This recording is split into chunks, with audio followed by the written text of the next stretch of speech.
Hello guys! For today's video ay magluluto po tayo ng escabeche. Ang unang-una po natin gagawin ay prepare lang po natin ang mga ingredients. Kagaya ng carrots, sibuyas, bawang, luya, at saka iba pa. Hiwain lang po natin ang carrots ng pahaba. At ang bell pepper.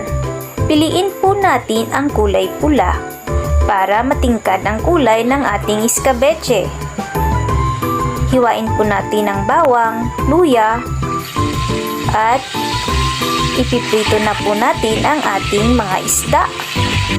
Ang isda po na pinili natin ay isdang matambaka dahil yan ang paborito ng aking mga kiddos.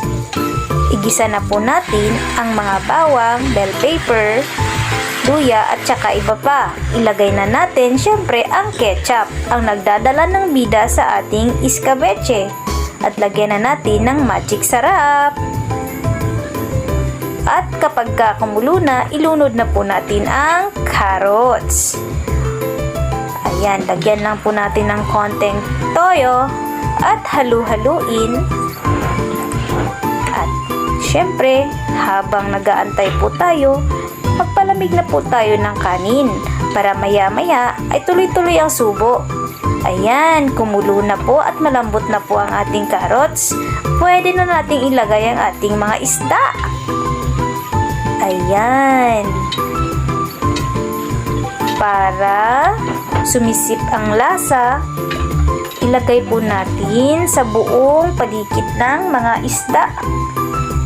At yan, luto na po at last, ilipat na po natin sa food container. Ayan, syempre para maganda ang presentation. Natatakam na po ba kayo? Syempre, oo naman, sino bang hindi matatakam dito? At dahil dyan, nagutom na po ang aking nanay, nauna na po siyang kumain at nagkulang po tayo ng kanin. Kaya nagsaing po ang aking asawa uli. Ayan guys, kakain na po ang ating mga anak. Yummy! Ayan. Okay daw, thumbs up, sabi ni Marco. Ayan, masarap daw, sabi ni Enrico. Ayan guys, thank you for watching. Please like and share.